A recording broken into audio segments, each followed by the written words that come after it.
Well, when Dad lost his job at Hillsborough, he found a farm over near Plant City, a strawberry farm, and sharecropped for a couple of years. But then the people, this was Depression, beginning of the Depression, 1926, 27, 28.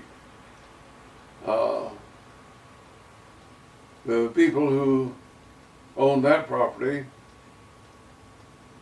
got out of a job and needed a place to live, so we were evicted.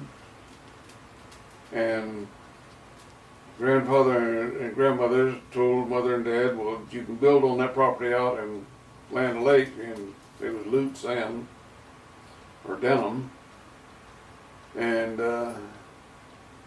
you can have that piece of property. So that's how come Dad found a house and moved it board by board over here and reconstructed to this house. One of the interesting things that happened was in 1932 there had been a 5-year drought that the Weather Bureau doesn't recognize. But these lakes were lower then than they have ever been since. Now we're in 2016 from 32. It's a whole bunch of years. And the lakes have never been that low since. But on July 4th of 1933 it started raining, and rained almost constantly until Labor Day.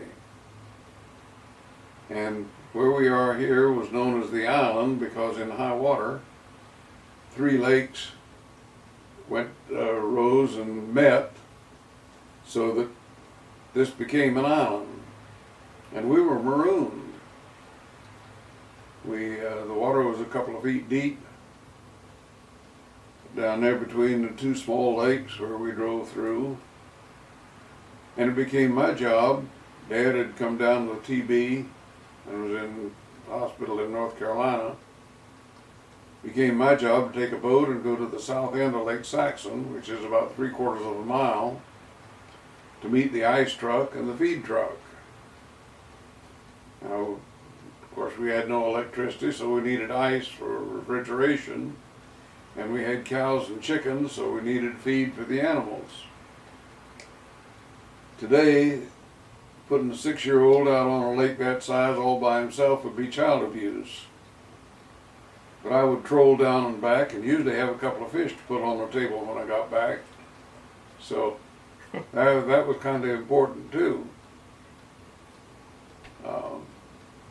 How long was your dad gone? Well, Dad was in the hospital off and on for 15 years.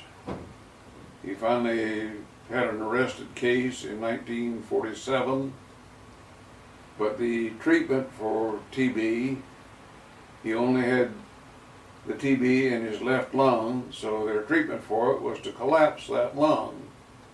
And they did that by removing all of the ribs on his left side. And that was 3 operations to do that. And he had the 3 operations in 45 days. That's just unbelievable to me that a person could have 3 major operations like that back in the 30s and survive. But he did.